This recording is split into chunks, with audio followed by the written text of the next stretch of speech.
As esquerdas brasileiras finalmente saem da retranca e do medo e oferecem ao país os seus planos de reconstrução nacional. Primeiro foi o livro do Ciro Gomes, Projeto Nacional, O Dever da Esperança, e agora esse projeto, esse Plano Nacional de Reconstrução do PT, lançado ontem.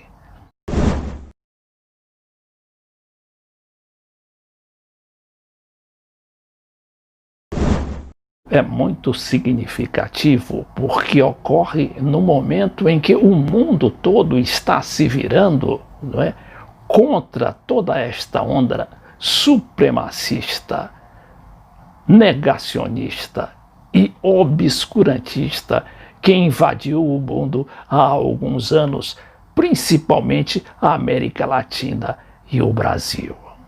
É importante a gente se colocar, né, diante do que está acontecendo no mundo. E o que está acontecendo no mundo? São os países alternativos, no caso aí a China, países e potências também alternativas, potências militares e tecnológicas, como é o caso da China e da Rússia. A gente viu que tanto a China quanto a Rússia saíram na frente da vacina contra a Covid e já, inclusive, aparentemente superaram aquele consórcio Estados Unidos e Inglaterra pela vacina de Oxford. Cadê a vacina de Oxford? No Brasil, o que ocorre? Primeiramente foi o Ciro Gomes com aquele seu projeto nacional. Agora vem o Lula não somente apresentar o seu programa de reconstrução, como também se postular como candidato à presidência da República, apesar de todos aqueles processos que ele tem em suas costas, ainda da época do Sérgio Moro. Então vejamos aqui esse programa, né, do PT. PT lança plano de reconstrução nacional em oposição ao Bolsonaro, segundo esse material do Estadão e reproduzido pelo BOL. Depois de o ex-presidente Luiz Inácio Lula da Silva se colocar à disposição para enfrentar o governo Jair Bolsonaro, isso foi, aqui é uma referência àquela decisão do Lula de ir à televisão no dia de ir às redes sociais e lançar ele próprio um manifesto, um pronunciamento à nação no dia da independência. O PT lança seu programa de reconstrução nacional. A próxima etapa, afirmam lideranças petistas, é aproveitar o horário de TV dos candidatos do PT às eleições municipais de novembro como espaço para Lula amplificar suas críticas ao governo federal. Por ordem do ex-presidente, o PT terá um número recorde de candidatos nas cidades com segundo turno, 85 em um total de 95 municípios. A gente vê aí o PT se cuidando, né, para estas eleições, apesar de as perspectivas eleitorais do partido continuarem, não é, muito estreitas e podendo, inclusive, repetir o fiasco de 2016. Mas a gente sabe que as eleições municipais, elas são mais, né, um ensaio para as eleições nacionais. Não tem muito a ver, como comprovaram as eleições de 2016, quando o PT praticamente foi arrasado no pleito e não conseguiu eleger um só candidato para as capitais, as 27 capitais. Já na eleição de 2018, foi para o segundo turno com o Bolsonaro, o candidato Fernando Haddad, depois que o Lula foi preso e teve seus direitos políticos suspensos no meio da eleição.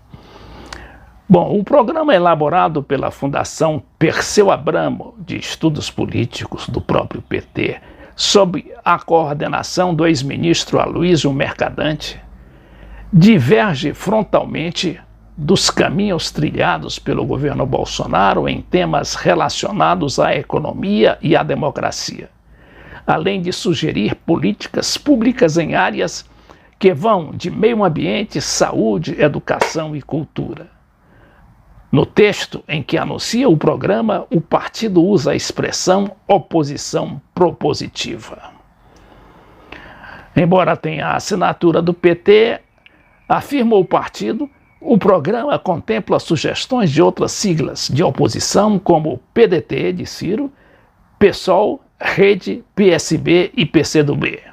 O mote do programa, colocado por Lula em pronunciamento no dia 7, é de Vamos reconstruir o Brasil.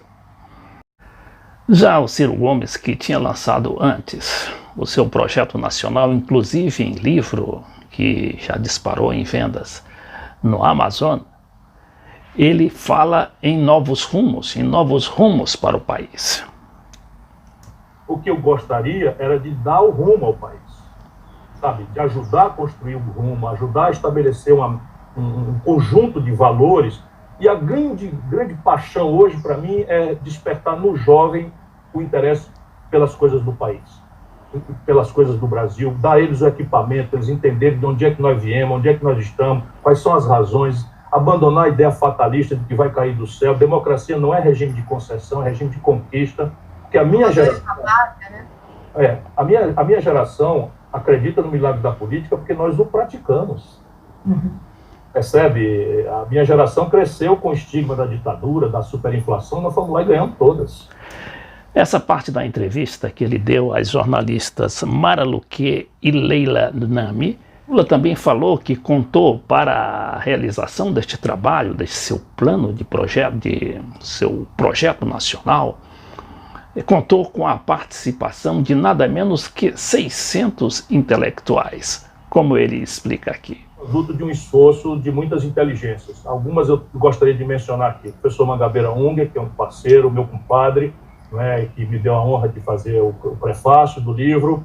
O Vicente Joelli, que está todo dia me cutucando, cobrando as coisas, me ajudou a sair da inércia de pronto, termino o livro. O professor Gustavo Castanhon, que é da Universidade de Juiz de Fora, um companheiro que teve a paciência criativa de não só me instigar, pensar, refletir, mas reduzir a texto horas e horas de declaração minhas, de palestras e de ditados, etc. Professor, muito obrigado.